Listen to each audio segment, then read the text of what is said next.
اللہ اللہ۔ اب آقا کریم صلی اللہ علیہ وسلم سے صحابہ نے ایک مرتبہ سوال کیا تھا، یا رسول اللہ آپ جلوہ افروز کہاں ہوں گے؟ تو آقا فرماتے ہیں مقام محمود پر۔ آقا سے صحابہ نے عرض کیا یا رسول اللہ مقام محمود کیا ہے؟ آقا فرماتے ہیں وہ الشفاعہ، وہ شفاعت کی جگہ ہے۔ آقا کریم صلی اللہ علیہ وسلم جلوہ افروز ہوں گے، اور جب میرے سرکار آئیں گے قیامت کے میدان میں اور سارے لوگ ادھر سے سرکار کی طرف جائیں گے، اور جیسے ہی آقا کے مقدس رخ روشن پر سب کی نگاہ پڑے گی تو سب کو سکون مل جائے گا، اور سب میرے سرکار جب جلوہ افروز ہو جائیں گے تو سارے لوگ سرکار کو سلام عرض کریں گے۔ کس انداز سے سلام عرض کریں گے؟ اعلی حضرت نے اس کا نقشہ اس طرح سے کھینچا ہے کہ کاش محشر میں جب ان کی آمد ہو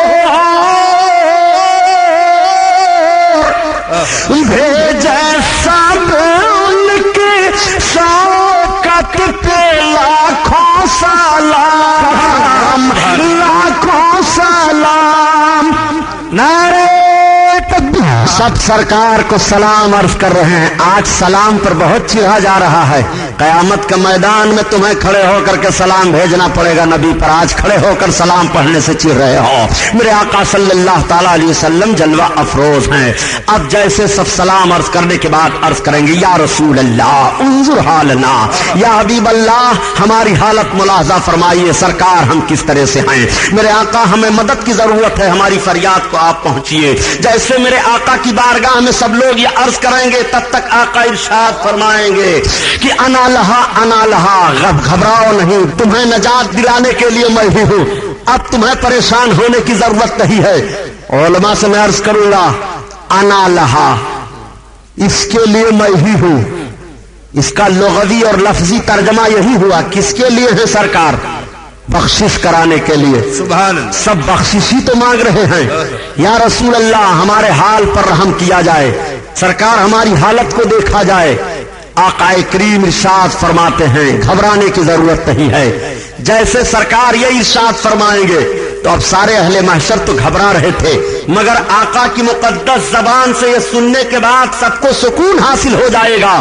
اعلی حضرت عظیم البرکت اسی کی نشاندہی فرماتے ہیں کہ ابائی شفاعت کی سات بائی ذرا چین لے میرے گھبرانے والے، گھبرانے والے، اب بخشش کا وقت آ گیا ہے، تمہیں گھبرانے کی ضرورت نہیں ہے۔ آقا کریم صلی اللہ علیہ وسلم جب یہ ارشاد فرمائیں گے تو سب کو سکون ملا ہے، سب کو اطمینان ہو گیا۔ اب آقا کا کریمانہ حال کیا ہوگا؟ میرے سرکار اپنے دست نبوت میں حمد کا جھنڈا لیں گے، اللہ رب العزت کی طرف سے آقا کو یہ جھنڈا عطا ہوگا، اسی کو لواء الحمد کہا جاتا ہے، یعنی حمد کا جھنڈا۔ سرکار جب اپنے دست پاک میں اس جھنڈا کو لیں گے تو رب کی تعریف بیان کریں گے، اور جب میرے آقا رب کی تعریف بیان کرنے لگیں گے تو سارے اولین و آخرین سرکار کی عظمت دیکھیں گے کہ آج جو مقام قیامت میں محمد کو ملا ہے کسی کو نہیں ملا ہے، جو مرتبہ ان کو ملا ہے کسی کو نہیں ملا ہے، آج جو قرب رب کی بارگاہ میں ان کو ہے کسی کو نہیں ہے، سب لوگ دیکھ لیں تو میرے آقا تو رب کی تعریف کر رہے ہیں اور سب سرکار کی تعریف کرنے لگیں گے، سارے اولین و آخرین تعریف کرنے لگیں گے، جو آج دشمنی رکھتے ہیں وہ بھی تعریف کریں گے، جو دوستی کرتے ہیں وہ بھی تعریف کریں گے، جو دیوانگی پن کا حال اختیار کیے ہیں وہ بھی تعریف کریں گے،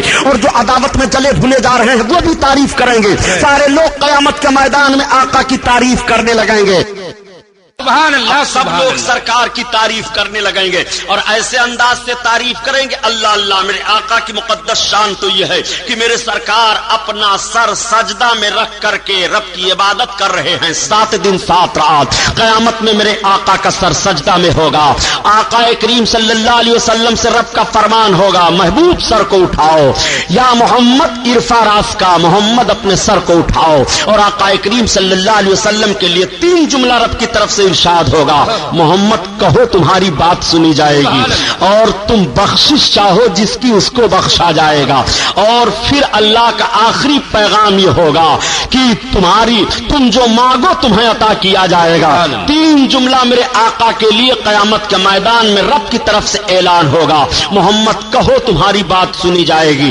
شفاعت کرو یعنی بخشش مانگو تمہاری بخشش جس کے لیے مانگو گے اس کو بخشا جائے گا، اور جو طلب کرو جو مانگو تمہیں عطا کیا جائے گا۔ ایک بات میں عرض کرنا چاہتا ہوں، اللہ تعالیٰ صرف اتنا ہی محبوب کو حکم دیتا کہ محبوب تم جس کو بخشوانا چاہو اس کو بخشا جائے گا، یہ کہنے کی ضرورت کیا ہے؟ حدیث شریف میں 3 لفظ آتا ہے کہ کہو تمہاری بات سنی جائے گی، اور بخشش جس کی چاہو اس کو بخشا جائے گا، اور جو تم مانگو تمہیں عطا کیا جائے گا۔ اب میرے محبوب کا انداز ذرا ملاحظہ فرمائیے، آقا اتنا خوش ہوں گے جب رب کی طرف سے یہ حکم ہوگا کہ سرکار اپنے مقدس سر کو سجدہ سے اٹھائیں گے، میرے آقا کی مقدس آنکھیں بھیگ گئی ہیں، خوشی کے آنسو نکل آئے ہیں، سارے اہل محشر کی طرف سرکار دیکھیں گے اور ارشاد فرمائیں گے اب تمہیں گھبرانے کی ضرورت نہیں ہے۔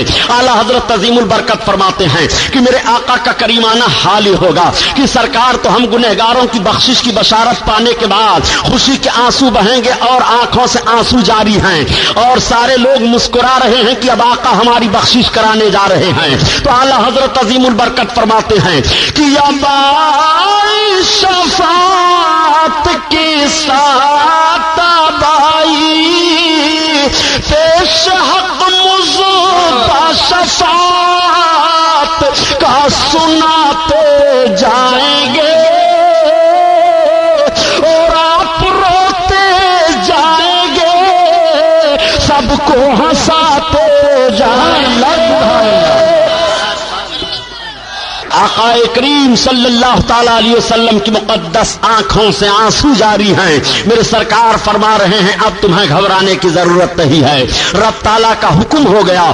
اللہ تعالیٰ کے محبوب کی شان ذرا ملاحظہ فرماؤ پیارے، صحابہ کی انجمن لگی ہوئی تھی، ایک ایک زندگی پاک کا ایک ایک لمحہ صحابہ محفوظ کر رہے تھے۔ زیادہ صحابیوں نے رسول کو سمجھا ہے کہ زیادہ ہم سمجھ رہے ہیں آقا کریم کو، وہ اپنی نگاہوں کے سامنے اپنے آقا کا مقدس جلوہ دیکھ رہے ہیں، نبی کا کھانا پینا دیکھ رہے ہیں، نبی کا اٹھنا بیٹھنا دیکھ رہے ہیں، نبی کو پیٹ پر پتھر باندھے ہوئے بھی دیکھ رہے ہیں، نبی کو غزوہ خندق میں دیکھ رہے ہیں، نبی کو مقام احد پر دیکھ رہے ہیں، دشمنوں کے درمیان تیر و تلوار کی چھاؤں میں بھی۔ مگر ان سارے ماحول کو دیکھتے ہوئے کسی صحابی نے یہ نہیں کہا تھا اے محمد جیسے تم ہو معاذ اللہ ویسے ہم ہیں، کسی صحابی نے یہ نہیں کہا تھا کہ آپ کو کسی چیز کا اختیار نہیں ہے، ہم آپ کا کلمہ پڑھ کر کے کیا کریں گے، آپ ہمیں کچھ دے نہیں سکتے ہو، آپ کا کلمہ پڑھنے کے بعد ہمیں پیٹ بھر کھانا بھی نہیں مل رہا ہے، نہیں، بلکہ ان کا ذہن و فکر تو یہ تھا یہ میرے آقا ہیں اور ہمارے آقا ہی ہمارے لیے سب کچھ ہیں۔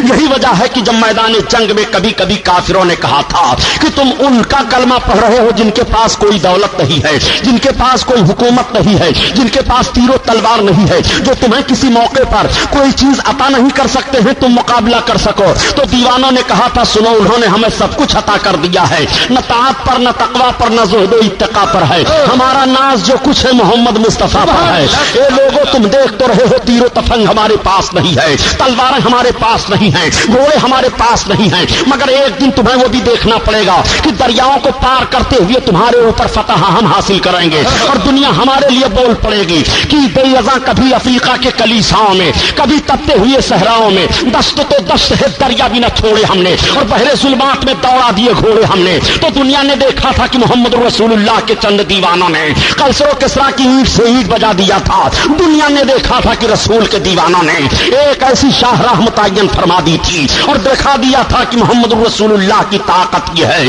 نبی کی شان یہ ہے۔ اسی لیے ڈاکٹر اقبال کو کہہ دینا پڑا کہ آج بھی تم اگر عظمتوں کے خواہاں ہو، آج اگر تم بلندیاں چاہ رہے ہو تو قوت عشق سے ہر پست کو بالا کر دے اور دہر میں اس میں محمد سے اجالا کر دے۔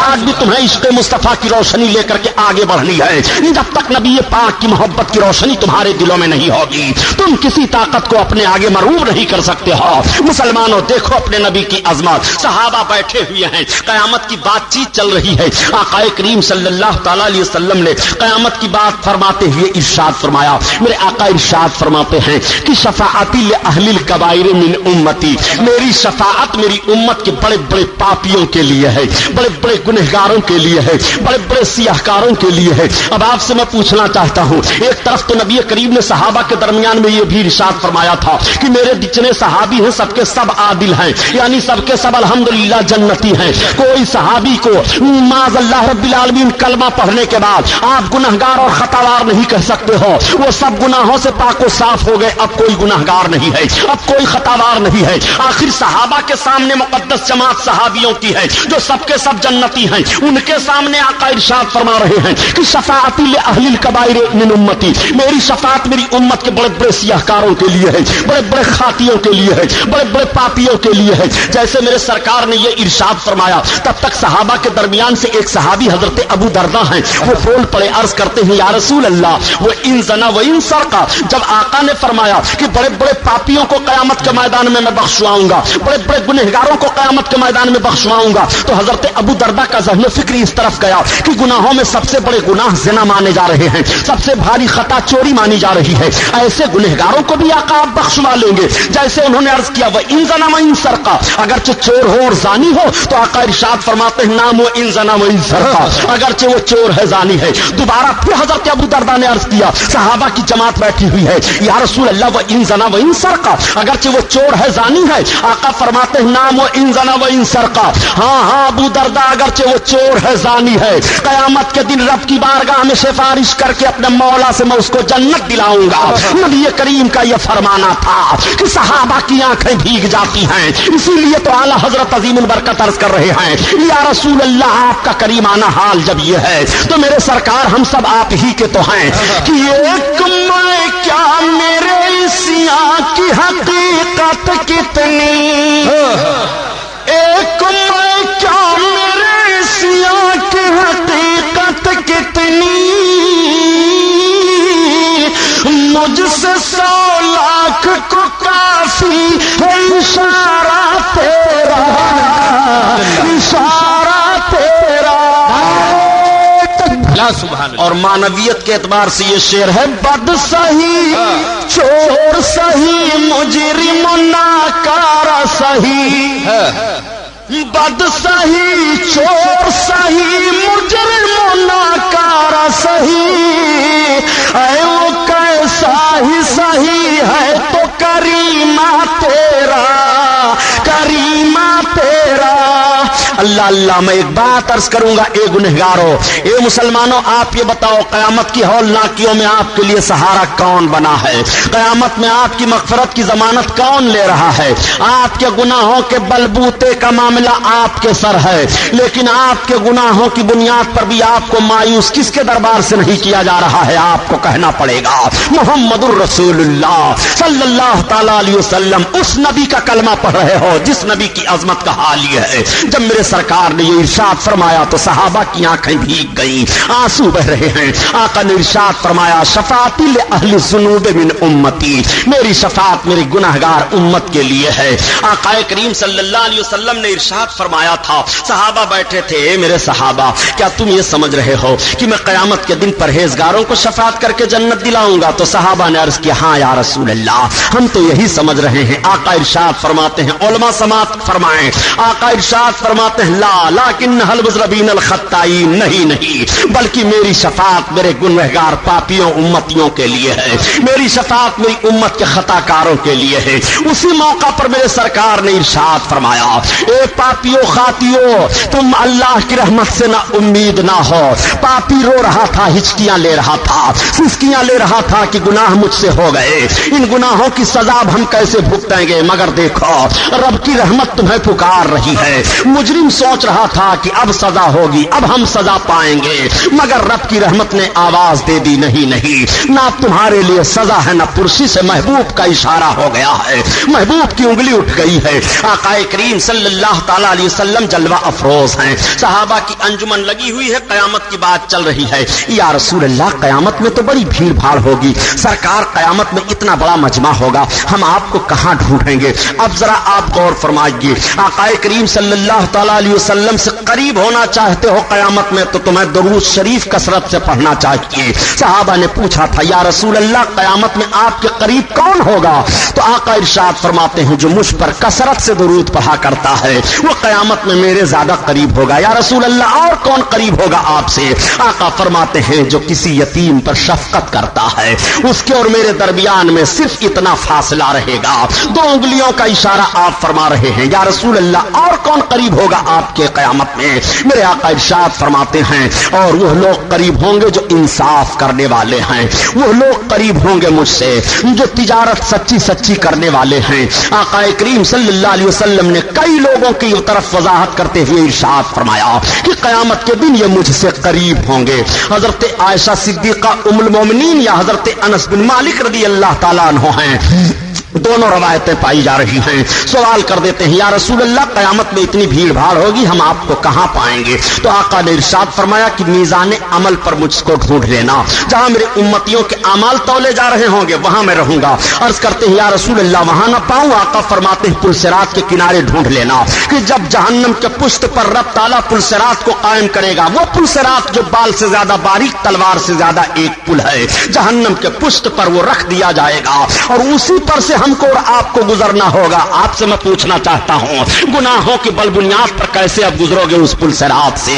اس پل صراط سے ڈرو جو تلوار سے زیادہ تیز ہے اور بال سے زیادہ باریک ہے، اس پر سے گزر کر کے جانا ہے۔ اس پل کو رب تعالیٰ جہنم کے پشت پر قائم فرمائے گا۔ اے مسلمانوں اس سے گزر کر کے تمہیں جنت میں جانا ہے۔ اللہ خیر فرمائے اپنے حبیب کے صدقے میں۔ آقا کریم صلی اللہ علیہ وسلم فرماتے ہیں مجھ کو اس کے کنارے ڈھونڈ لینا۔ صحابہ نے عرض کیا یا رسول اللہ وہاں بھی آپ نہ ملیں؟ آقا ارشاد فرماتے ہیں کہ حوض کوثر پر ڈھونڈ لینا۔ صحابہ نے عرض کیا یا رسول اللہ وہاں بھی آپ نہ ملیں؟ آقا فرماتے ہیں میرے ملنے کی یہی 3 جگہیں ہیں، یا تو میں حوض کوثر پر ملوں گا اپنے امتیوں کو اور قیامت میں پیاسے لوگوں کو جام عطا کرتا ہوا، یا میزان عمل پر جب ان کے اعمال تولے جا رہے ہوں گے تو وہاں ان کو بچاتا ہوا ملوں گا، یا تو جب پل صراط سے گزریں گے تو پل صراط کے کنارے رب کی بارگاہ میں سلامتی کی دعا مانگتے ہوئے ملوں گا۔ میرے ملنے کی یہی 3 جگہیں ہیں۔ نبی کونین صلی اللہ علیہ وسلم نے ساری وضاحت بیان فرما دی ہے۔ اب آپ ذرا ملاحظہ کرتے چلیے پیارے، آقا کا کریمانہ حال قیامت کے میدان میں کیا ہوگا؟ سارے لوگ کھڑے ہیں، اللہ کے حبیب اپنے سر مقدس کو سجدہ سے اٹھاتے ہیں، خوش ہیں اور خوشی کے آنسو نگاہ نبوت سے جاری ہیں۔ رب کی بارگاہ میں عرض کرتے ہیں اے میرے مولا یہ سب تیرے گنہگار بندے ہیں، پروردگار ان کا حساب و کتاب جلد لے لے۔ جیسے آقا یہ عرض کریں گے رب کی بارگاہ میں، اب میزان قائم کر دیا گیا، پل صراط پر جہنم کے پشت پر پل صراط کو لگا دیا گیا۔ سارے لوگ عرض کریں گے یا رسول اللہ ہماری زبانیں پیاس سے باہر نکل آئی ہیں، میرے آقا ہمیں کچھ مل جائے پینے کے لیے۔ قیامت میں کون پانی اور ہوگا؟ حوض کوثر وہ محبوب کے قبضہ میں ہوگا۔ آج کتنے نادان ہیں وہ لوگ جو محبوب کے اختیار پر حملہ کیا کرتے ہیں اور کہتے ہیں نبی کو کوئی اختیار نہیں ہے۔ میں کہتا ہوں اگر تمہاری زبان سے یہ جملہ نکلا تو تمہارے ایمان کا جنازہ نکل گیا۔ تو نبی کا اختیار دیکھنا چاہتا ہے تو قیامت کے میدان میں نبی کا اختیار دیکھ لے۔ قیامت کے میدان میں میرے آقا کے قبضہ میں حوض کوثر ہے، رب تعالیٰ نے کوثر اپنے محبوب کے قبضہ اور اختیار میں دے دیا ہے۔ محبوب کوثر کی طرف اشارہ کریں گے تو کوثر سے پیالے بھر بھر کر کے اڑائیں گے اور سارے امتیوں کے ہاتھ میں پہنچ جائیں گے، وہ پیاسے رہیں گے پی لیں گے۔ اسی لیے اعلیٰ حضرت عظیم البرکت رب کی بارگاہ میں دعا مانگتے ہیں الہی جب زمانے باہر آئیں پیاس سے صاحب کوثر شہ جود و عطا کا ساتھ ہو۔ میرے آقا کوثر کے مالک ہیں، امتیوں کو جام عطا کر رہے ہیں۔ سارے لوگ عرض کریں گے یا رسول اللہ ہم پریشانی میں مبتلا ہیں، یا رسول اللہ پسینے میں شرابور ہیں، شدت کی گرمی پڑ رہی ہے۔ آقا اپنے زلف معمبری کو کھول دیں گے، نبی کی زلفیں قیامت کے میدان میں لہرائیں گی کہ سایہ پھیل جائے گا اور اس سایہ میں سارے لوگوں کو سکون مل جائے گا، محشر کی تپش سے سب محفوظ ہو جائیں گے۔ اعلیٰ حضرت عظیم البرکت عاشق رسول نے اسی طرف اشارہ کیا کہ ہم گنہگاروں کو یا رب تپش محشر میں، سبحان اللہ، ہم سیاہ کاروں پہ یا رب تپش محشر میں، سایہ افغن ہو تیرے پیارے کے پیارے گیسو، سایہ افغن ہو تیرے پیارے کے پیارے گیسو، آقا کریم صلی اللہ علیہ وسلم رب کی بارگاہ میں عرض کریں گے میرے مولا جلد حساب و کتاب لے لے. میزان قائم کر دیا گیا. اب سب لوگ لائے جا رہے ہیں. میزان ہو رہا ہے, میزان پر چڑھایا جا رہا ہے. اب آپ ذرا غور کرو میزان پر کیوں آپ کو چڑھایا جائے گا؟ آپ کی نیکیاں اور برائیاں میزان عمل پر تولی جائیں گی. آپ اس فکر میں ہو پیارے کہ ہم چاہیں جو کرتے چلے جائیں, رب تعالیٰ نہیں دیکھ رہا ہے. خدا کی قسم تمہارے دلوں کے راز کو رب جان رہا ہے, اور تمہارے ہی لیے تمہارے دونوں کندھے پر دو فرشتے متعین کیے گئے ہیں جو تمہاری نیکیاں اور برائیاں لکھ رہے ہیں. قیامت کے میدان میں تمہاری نیکیاں تولی جا رہی ہیں, اچھائی تولی جا رہی ہے, اور برائیوں کو وزن کیا جا رہا ہے. وہاں کا ترازو کا حال یہ ہوگا کہ نیکی کا پلہ اوپر جائے گا, برائی کا نیچے آئے گا. مجرموں کو چڑھایا جا رہا ہے. کچھ تو ایسے ٹھہریں گے جن کو نیکیاں ہی نیکیاں ہیں, مگر کچھ ایسے بھی سیاہکار ہوں گے, کچھ ایسے بھی ہم جیسے ناکارہ ہوں گے. جب میزان عمل پر چڑھایا جائے گا تو صرف برائیاں ہی برائیاں ہیں, نیکیوں کا پتہ ہی نہیں. اب وہ گنہگار چیخ پڑے گا اور رونے لگے گا, نگاہیں اس کی جھک جائیں گی شرم و ندامت سے. یا رسول اللہ اب خبر لو, یا حبیب اللہ اب ہمیں جہنم سے بچاؤ. یا رسول اللہ ہمارا جرم ہمارے سامنے ہے, میرے آقا کون آپ کے سوا ہے جو مدد کرے گا؟ اعلیٰ حضرت کے بھائی استاد زمن علامہ حسن رحمت اللہ تعالی علیہ فرماتے ہیں کہ قیامت کے میدان کا حال یہ ہوگا کہ کوئی نبی کو میزان پر پکار رہا ہے, کوئی حوض کوثر کے پاس پکار رہا ہے, کوئی پلسرات کے قریب پکار رہا ہے, اور آقا کا کریمانہ حال ہوگا کہ سب کی مدد فرما رہے ہیں. جب سرکار کو آواز دی جائے گی تو اس کا نقشہ وستاد زمن نے اس حیثیت سے کھینچا ہے کہ کسی طرف سے صدا آئے گی حضور آؤ, نہیں تو دم غریبوں کا فیصلہ ہوگا. امر آقا صلی اللہ علیہ وسلم جلوہ افروز ہوں گے, ارشاد فرمائیں گے اللہ کے فرشتوں کیا بات ہے, یا رسول اللہ یہ آپ کا امتی ہے, ابھی اس کا میزان کیا گیا مگر اس کے پاس اتنی نیکیاں نہیں ہیں کہ یہ جنت میں جا سکے. یا رسول اللہ اب اس کے لیے حکم ہونے والا ہے, جہنم کی طرف اس کو لے جایا جائے گا. میرے آقا ارشاد فرما رہے ہیں ٹھہرو, اب اس کا میزان پھر سے کیا جائے گا. میں عرض کرنا چاہتا ہوں کہ ربی کونین صلی اللہ تعالی علیہ وسلم ہی کو رب نے یہ اختیار دیا ہے کہ میزان کیا گیا, لیکن میرے آقا پھر سے میزان کروا رہے ہیں. ان فرشتوں کو بھی معلوم ہے کہ یہ محبوب کا حکم ہے, رب کے چہیتے کا حکم ہے, یہ حقیقت میں رب ہی کا حکم ہے. بخشش کا بہانہ ذرا ملاحظہ کرو. پھر سے میزان کیا جا رہا ہے. فرشتوں کے اندر یہ مجال نہیں ہے کہ محبوب سے یہ کہہ دیں یا رسول اللہ ابھی تو اس کا میزان کیا گیا, ابھی تو اس کی نیکیاں اور برائیاں تولی گئی ہیں, پھر آپ کے وزن کروا رہے ہیں. نہیں, محبوب کا حکم ہو گیا ہے. انہیں معلوم ہے کہ بزم محشر کو رب تعالیٰ نے محبوب کی اظہار عظمت ہی کے لیے سجایا ہے, ورنہ رب کو تو معلوم ہے کہ رب کے کتنے بتنے بندے جنتی ہیں, کتنے دوزخی ہیں. وہ دوزخیوں کو دوزخ میں ڈال دے, جنتیوں کو جنت میں ڈال دے. لیکن نہیں, میزان پھر سے کیا جا رہا ہے, اور میرے آقا تشریف فرما ہے, نگاہ نبوت میزان پر لگی ہوئی ہے. اب دیکھ رہے ہیں فرشتے کہ وہی جس مجرم کا جرم تولا گیا تھا تو جرم ہی جرم تھا, اب وزن کیا جا رہا ہے تو نیکیاں ہی نیکیاں پائی جا رہی ہیں. فرشتے حیران ہو جاتے ہیں, یا رسول اللہ ابھی معاملہ کیا ہوا؟ آقا ارشاد فرماتے ہیں کہ یہ محبت سے مجھ پر درود پڑھا کرتا تھا, اس درود کو میں نے اس کے نام عمل میں ڈال دیا. اللہ نے اس درود کی برکت سے اس کے سارے برائیوں کو نیکیوں میں بدل دیا. تب تک ندا آئے گی رب کی جانب سے, اے میرے فرشتوں یہ میری رحمت کو گوارا نہیں ہے کہ میرا محبوب جس کو وزن کرا رہا ہو اس بندے کو بھی میں جہنم میں ڈالوں گا, میری رحمت کو گوارا نہیں ہے. اس لیے میرا محبوب میزان پر قیام فرما ہے. محبوب کے قیام کی برکت سے اس کی سارے جرموں کو معاف کر دیا گیا, ان سارے جرموں کو نیکیوں میں بدل دیا گیا. اللہ اب کوئی پکار رہا ہے, یا رسول اللہ ہماری خبر لیجئے. اے میرے سرکار آقا کریم صلی اللہ تعالی علیہ وسلم کو ایک دوسرا مجرم پکارے گا. مجرم کا نام عمل اس کے سامنے رکھا گیا ہے, سارا دفتر سامنے ہے. یہ تیرے کالے کرتوت ہیں جو تو یہ سمجھ رہا تھا کہ میرے کام کو کوئی نہیں دیکھ رہا ہے, یہ سارے تیرے کالے کرتوت ہیں, تیری نگاہوں کے سامنے ہیں. رب تعالیٰ قرآن میں بیان فرماتا ہے, وَمَن يَعْمَلْ مِثْقَالَ ذَرَّةٍ خَيْرًا يَرَهُ وَمَن يَعْمَلْ مِثْقَالَ ذَرَّةٍ شَرًّا يَرَهُ. تم ذرہ برابر نیکی کرو گے وہ بھی قیامت میں دیکھ رہے ہو, اور جو تم ذرہ برابر گناہ کرو گے وہ بھی قیامت میں دیکھو گے. اے مسلمانوں تمہارے ذرے ذرے نیکیوں کا علم رب کو ہے, قیامت میں دکھایا جائے گا, اور تمہارا سارا گناہ تمہارے سامنے کھول کر رکھ دیا جائے گا. جب گناہ کا دفتر کھلے گا تو بندہ ندامت سے اپنی نگاہوں کو جھکا کر کے رونا شروع کرے گا, یا رسول اللہ اب کون ہے جو ہمیں رسوائی سے بچائے, یا حبیب اللہ ہمیں کون ہے جو قیامت کا میدان میں ذلت سے بچائے. اے میرے آقا مجھ سے بڑا